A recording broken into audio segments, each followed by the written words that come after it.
Hey, this is Pastor Dave, and this is your Monday Mojo, second one of the year. Hope you had a great weekend. So I told you last week we were going on a holy day, a holiday vacation to northeastern Pennsylvania to visit Laura's mom, who has been shut up in her house for the past couple of years for lots of reasons, but mainly because of the pandemic. And yet she had some family members come visit her the day after Christmas who, unbeknownst to them, brought COVID and gave it to her, dropped it off. And while we were there, I picked it up. And so now I am taking care of myself and going to get better. My body's going to fight this thing off. I'm not in a risk group. Now, Laura's mom is, and so are my mom and dad, who I just found out have the COVID virus. So I'd ask your prayers for everybody. But it got me to thinking. Dr. Weaver, our state's chief medical officer, has said, it's not a matter of if, it's a matter of when you're going to get this virus, because it's a prolific virus. It does what viruses do. It finds a host, it mutates, it continues to live, and it is prolific. It's going all over the place. I was listening to a man yesterday who said he decided in 2020 that he wasn't going to just stop living his life. He was going to work his job. So he's been all over the world. He makes sure and takes all of the precautions, masks and washing his hands and staying 6 feet away from people. And he does all of that. And it didn't get him anywhere until he got home. It found him in his own zip code, because that's what this virus does. It's going to find him. It got me thinking about another line of thought that years ago, when I was a pastor in Mooresville, Indiana, a friend of mine, Sam Carlisle, ran the Carlisle Funeral Home. He told me about a woman who had sued him because she fell in the parking lot where it was wet and broke her arm.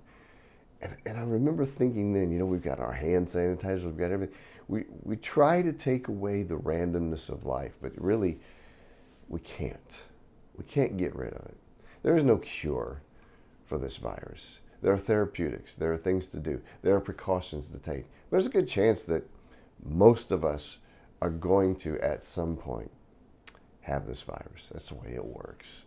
There is no way we're going to shut this thing down. It's just not. And then that took me a little further to thinking about the fact that each and every one of us struggles with this thing called sin. It's an old-fashioned word. It's not very popular today, but we all struggle with it. It affects how we treat ourselves. It affects the decisions we make for our lives. It affects the people around us. It affects the people we love, and it affects the people we don't love. And it affects strangers, and it affects people we know. And while there is no cure for the coronavirus, and it's going to keep infecting people, there is a cure for this thing called sin. The Bible says if we will walk in step with Jesus, we will not sin. Isn't that crazy to think that that could be the case? The trick is learning how to do that. The trick is understanding that Jesus came, He died for us, He took all that sin away, and now we can walk with Him in how we treat ourselves, the decisions we make for our lives, how it affects those we love, how it affects those we don't love, how it affects people we know, how it affects strangers.